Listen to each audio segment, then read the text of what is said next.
আসসালামু আলাইকুম। আমি চলে আসলাম চারিপাড়া। চাচা যেভাবে আগুন তাপাইতে আছে, শীতটা কেমন আমি তার মুখ থেকেই শুনতে চাই। আপনারা যে যেখানে দেখবেন এই ভিডিওটা শেয়ার করে দেবেন আর চাচার সম্পূর্ণ কথাটা আপনারা সবাই শুনে যাবেন। সালামু আলাইকুম।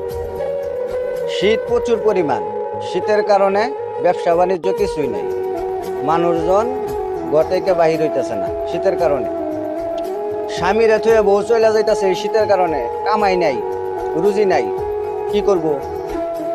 কিছু আবাদ করছিলাম গাংপাড়ে, ধান লাগাইছিলাম, সেই ধান কুয়াশার কারণে নষ্ট হয়ে গেছে।